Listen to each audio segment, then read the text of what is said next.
नमस्कार मित्रांनो, सुख म्हणजे नक्की काय असतं मालिकेच्या आजच्या भागामध्ये आता अम्मा ही विमलला म्हणते की अक्का, तुला जर मला घरात ठेवायचं नसतंय तर मी जाते की गं. त्याच वेळेला आता नित्या तिथे बघतच राहते आणि विमल म्हणते की थांब थांब, तू इथे राहू शकते. त्यावेळेला तिथे लगेच पाहून येते आणि म्हणते की का का कशाला थांब, असल्यांना घरात कशाला ठेवून घ्यायचंय, ही काय धर्मशाळा आहे का, असं म्हणून ती तिचा हात हातात धरते आणि अम्माला ती आता हाताला धरूनच घराच्या बाहेर काढायला जाते. तेवढ्यात नित्या तिकडे जाते आणि ती जोरातच आता पाहुणीचा हात धरते आणि पाहुणी मागे वळून बघते तर तिथे नित्याने तिचा हात धरलेला असतो आणि नित्या चिडून तिच्याकडे बघत असते आणि विमलही हे बघते. मात्र विमल आता नित्याला काहीच बोलत नाही. त्यावेळेला पाहुणी चिडूनच नित्याकडे बघते आणि म्हणते की काय, सोड माझा हात का धरला आहेस तू. तेव्हा ती म्हणते की तुला हात धरण्याची परवानगी कोणी दिली. ती म्हणते की हा हात धरण्याची परवानगी मी स्वतःला दिलेली आहे. अम्मा ह्या वयाने आहेत, त्याच्यामुळे त्या या घरात राहू शकतात आणि तसंही आईंनी त्यांना परवानगी दिलेली आहे. तेव्हा मग आता पाहुणी चिडूनच म्हणते की हे सगळं काय चाललेलं आहे. तेव्हा अधिराज पाहुणीवर ओरडून म्हणतो की हे बघ पाहुणे, हात सोड नित्या मॅडमचा. तेव्हा ती म्हणते की एक मिनिट, मला जरा सांगा, हिला या घरात इतकं मोठी मान कोणी दिलं. हिला या घरात ती जागाही नाही आहे. ही घरात स्वतःच सून म्हणून राहत नाही, मग हिला हा अधिकार कोणी दिला कोणालाही घरात ठेवून घेण्याचा. काय अधिकार आहे हिचा कोणत्याही नवीन माणसाला घरात आणण्याचा किंवा घरात ठेवून घेण्याचा. तेव्हा मग आता विमल काहीच बोलत नाही. अधिराज म्हणतो की हा अधिकार त्यांना स्वतःहून मिळालेला आहे, कारण त्या माझ्या बायको आहेत आणि त्यांनी हा अधिकार स्वतःला मिळवून दिलेला आहे. या घरची सून आहेत त्या, म्हणूनच हा अधिकार त्यांना पहिलेच मिळालेला आहे, असं अधिराज हा पाहुणीला ओरडून सांगतो. त्याच वेळेला आता अधिराज हा म्हणतो की हे बघ, कोणालाही गरजूला किंवा गरज असलेल्याला, गरजवंताला या घराबाहेर काढायचे संस्कार नाही आहेत या घरचे. घरात प्रत्येकाला आसरा दिला जातो आणि तेच या घरचे संस्कार आहेत. तू हे विसरू नकोस. नित्या मॅडम ते काही विसरल्या नाहीत. त्याच वेळेला आता नित्या ही चिडलेली शांत होते आणि ती अम्माला घेऊन बाजूला आता निघून जाते आणि पाहुणी हे सगळं बघते आणि पाहुणीचा या सगळ्यामुळे खूप जळफळाट होतो. ती विचार करते की ही अम्मा नक्की कोण असेल. नाही म्हणजे इतका या दोघींचाही नजरेत एकमेकींविषयी आदर आहे आणि ओळख आहे, म्हणून ती आता संशय घेते. तर इथे अम्मा ही चहा पिते आणि म्हणते की गौरे, खरंच मस्त झाला असतोय की गं चहा. तेव्हा आता नित्या म्हणते की अगं अम्मा हळू बोल, इकडे गौरी म्हणून हाक मारू नको. तेव्हा ती म्हणते की काय करू गं, ते सवयीने असतंय की गं. बघ की अधिराज आपल्या जयदीपसारखीच तुझी बाजू घेतोय की, म्हणूनच मला असं वाटलं की नाही, तुला गौरी म्हणूनच हाक मारलं पाहिजे. सगळ्यांसमोर कशी तिने हाक मारली. पण गौरी मला सांग की याला आठवतंय की नाही काय. तेव्हा नित्या म्हणते की अगो, परत तू मला गौरी म्हणून हाक मारलीस. तेव्हा अम्मा म्हणते की चुकलं असतंय की गं माझं, काय करावं, तू माझी जयदीप गौरीच आहे ना, मग म्हणूनच तुम्हाला जयदीप गौरी अशीच हाक मारावीशी वाटते की गं. तेव्हा इथे आता दोघीही शांत होतात आणि विमल म्हणते की पाहुणे हे घे, पीठ घे आणि जरासं कणिक भिजव, हे घे तुला ताट पण आणून देते. अगं कसला विचार करतेस तू. तेव्हा ती विचार करते की या घरामध्ये मला काही मान आहे की नाही. तुम्ही म्हणता की त्या नित्याला अजूनही सून म्हणून स्वीकारलेलं नाही, पण मात्र इतकं करता की तिच्या घरात, या सगळ्या घरामध्ये तिचं ऐकलं जातं. ती जे काही बोलते तो शब्द उचवा धरून धरला जातो, पण या पाहुणेचं कोणीच काही ऐकत नाही. आणि तुम्ही मला काही दिवसापूर्वी वचन दिलं होतं की तिचं या घरामध्ये काहीच चालणार नाही, सून म्हणून तिला काही चालू देणार नाही, पण तुम्ही आज काय केलं तर तिचाच शब्द घेतलात आणि तिचा शब्द पाळलात, तिच्या शब्दाला मान दिलात, माझा शब्द मोडलात ना. तेव्हा मग आता विमल म्हणते की हे बघ पाहुणे, मी तिचा शब्द काही ऐकला नाही. ती म्हातारी आहे, ती गरजू आहे आणि म्हणूनच तिला मी इथे राहायला जागा दिली आणि कोणाच्याहीमुळे माणुसकी विसरायची नाही आहे मला, मग त्या नित्या मॅडम असो किंवा आणखी कोणी. तेव्हा ती म्हणते की मग बघूया ना आणखी तुम्ही किती ऐकता ते. विमल म्हणत असते की अजूनही माझ्या चाव्या मी तिला दिलेल्या नाही आहेत. तेव्हा पाहुणी बघते की बघूया ना आपण हा शब्द किती वेळा पाळता ते. नंतर आता तिथे जयदीप येतो आणि म्हणतो की अगं आजे, तुझी कापडं बिपडं काय असतील तर सांग मला, आणतो मी, कुठे ठेवलीस ती. तेव्हा ती म्हणते की हे बघ, मला आजे नाही बोलायचं, मला अम्मा बोलायचं. तेव्हा तो म्हणतो की बरं ठीक आहे अम्मा, सांग मला कापडांचं तुझ्या.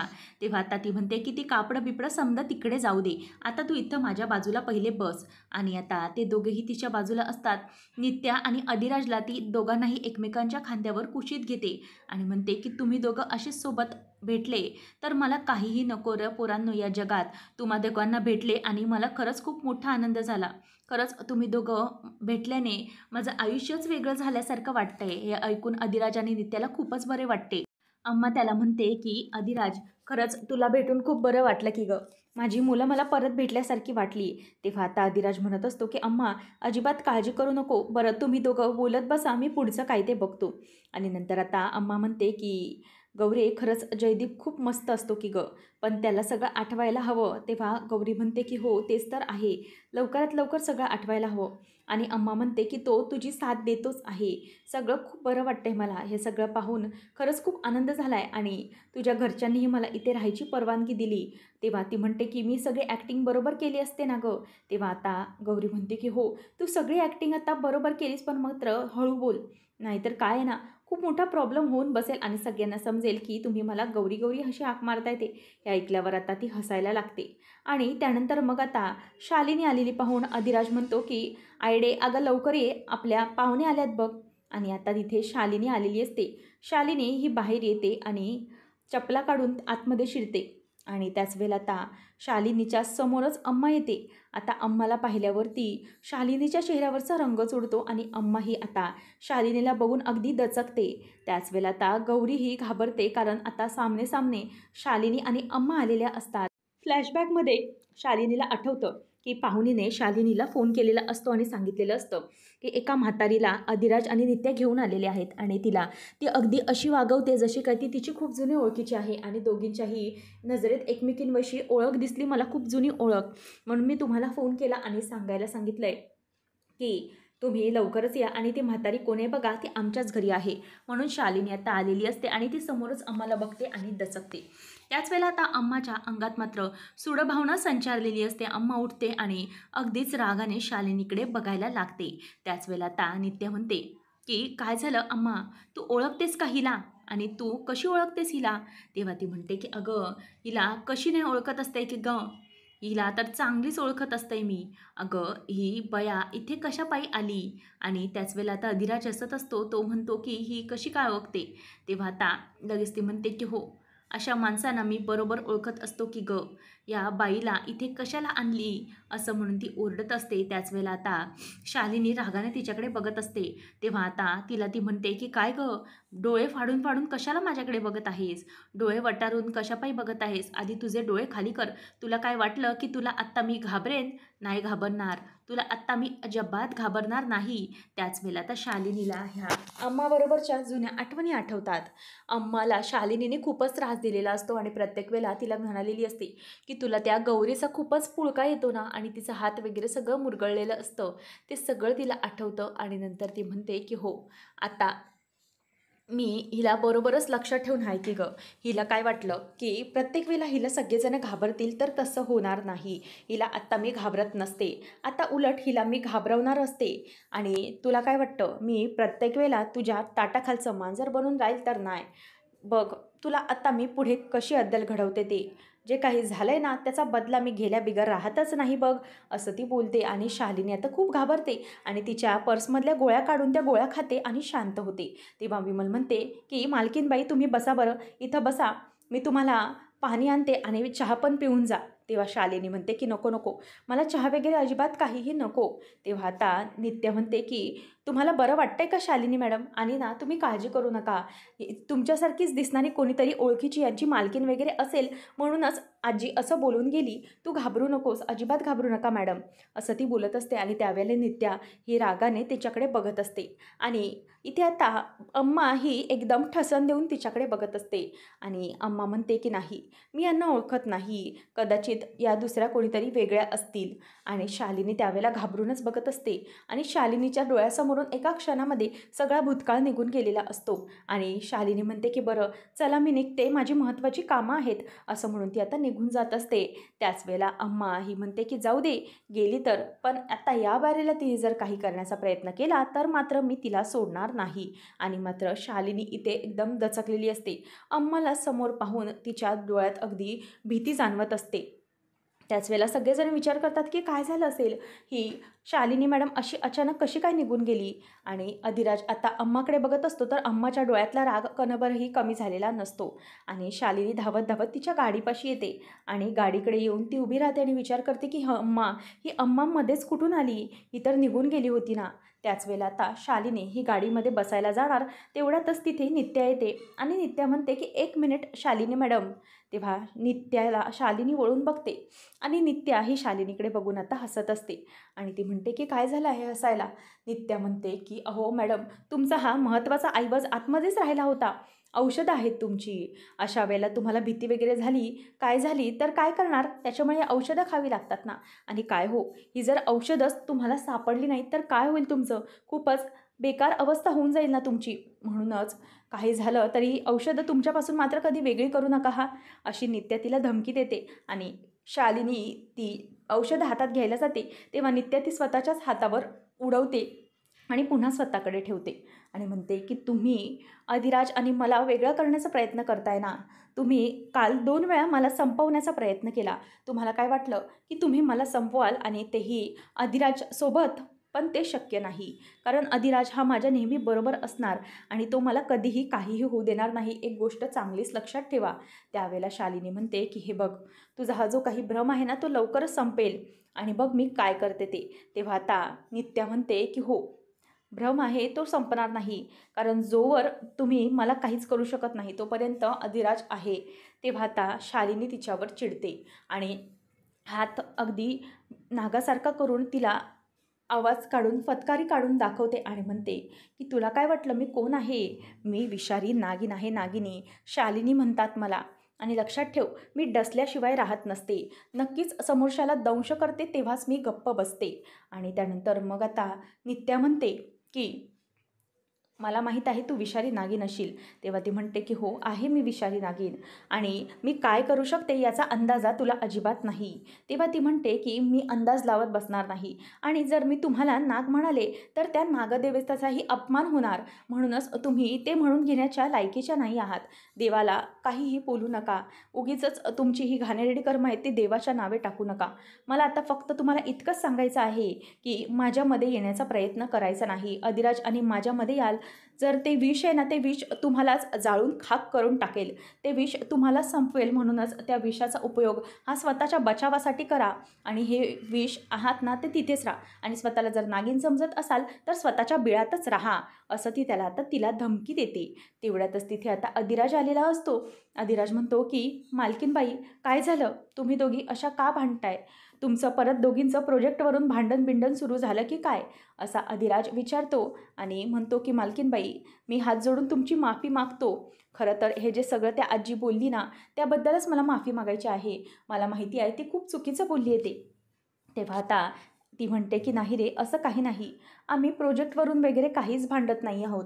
आम्ही नॉर्मली बोलतोय आणि आता ठरवलं आहे शालिनीने की आता कोणाशी भांडायचं नाही आणि नित्याशी तर नाहीच नाही, असं ती बोलते आणि नित्या सगळं तिचं बोलणं ऐकत असते.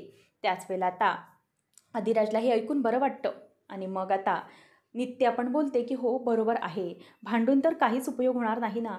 भांडणापेक्षा दुसरा काहीतरी विचार केला पाहिजे. शांत डोक्याने सगळं केलं पाहिजे तेव्हाच तर सगळं व्यवस्थित होईल, असं ती तिला मुद्दामच बोलून दाखवते आणि शालिनी तिच्याकडे बघतच राहिलेली असते. आणि नित्या म्हणते की बरं मॅडम, ठीक आहे, तुम्ही आता शांत डोक्याने विचार करा काय करायचं ते. आणि ही ही तुमची औषधं. पुन्हा जर काही झालं तर ही औषधं नक्की घ्या हां.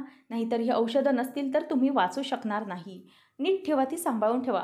कुठेही हरवून देऊ नका, असं मुद्दामच ती तिला मुद्दाम दम देऊन म्हणत असते. आणि शालिनी त्यावेळेला तिच्या हातून ती औषधं खेचून घेते आणि तिच्याकडे बघत असते.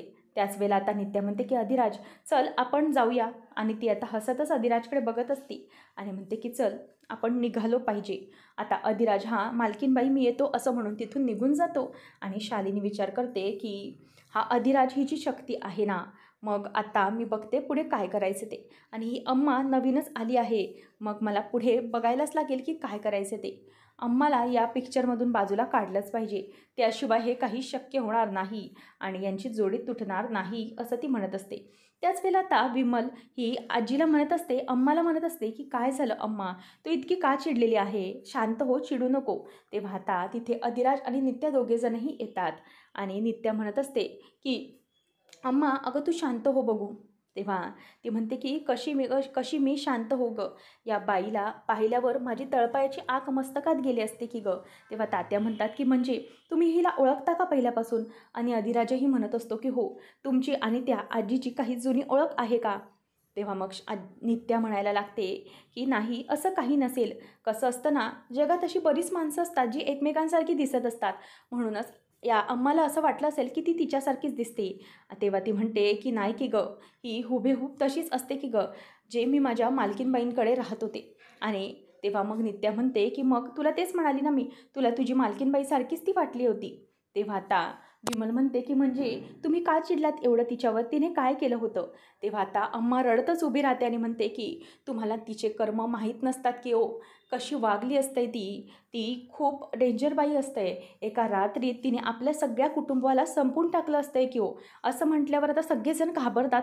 तर आता अधिराजला काहीसं आठवल्यासारखं वाटतं आणि अधिराजला त्या रात्रीचे सगळ्यांचे बोलण्याचे, मरण्याचे आवाज ऐकू येत असतात. आणि त्याच वेळेला आता नेमका चमत्कार होत असतो आणि त्याला सगळे अम्माचे ते शब्द हे आठवायला लागतात आणि तो घट्ट डोळे बंद करून घेतो. आणि या सगळ्याचा त्याला आता खूपच त्रास व्हायला लागतो. तो विचार करतो की अम्मा, तू हिला कशी ओळखतेस आणि हिने काय केलेलं होतं? तेव्हा ती म्हणते की हो, मी खरं सांगत असते. या बाईने सगळ्यांना संपवलं असतंय आणि ही अशीच होती. म्हणूनच तुम्हाला तिच्याबद्दल आणखी काहीही माहिती नाही.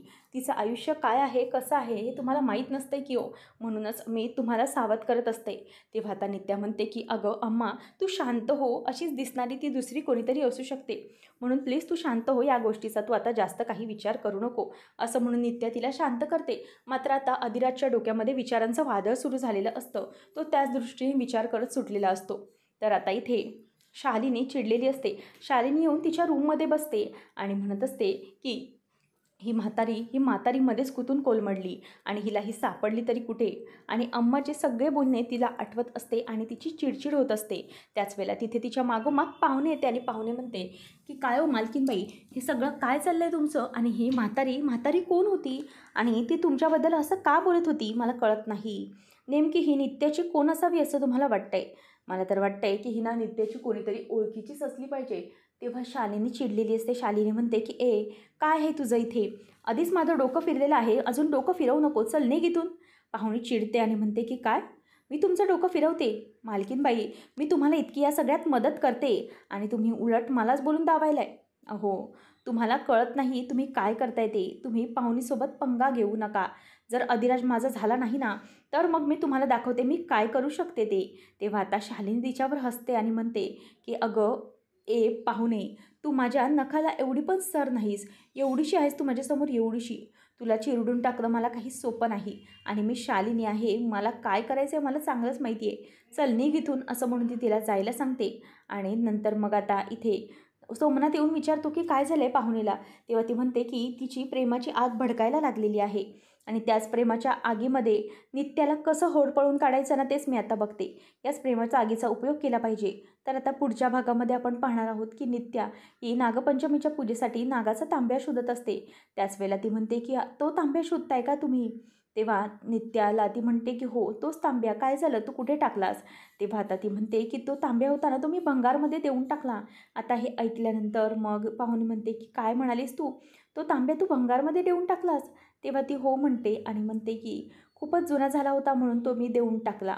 आता हे ऐकल्यावर विमल खूपच चिडते आणि विमल येते आणि ती जोरात येऊन नित्याच्या कानाखाली वाजवते आणि नित्या तिकडे बाजूलाच खाली जाऊन पडते. आणि हे पाहिल्यानंतर अधिराजला खूपच मोठा धक्का बसतो. अशाच अपडेटसाठी आताच आपल्या चॅनलला सबस्क्राईब नक्की करा.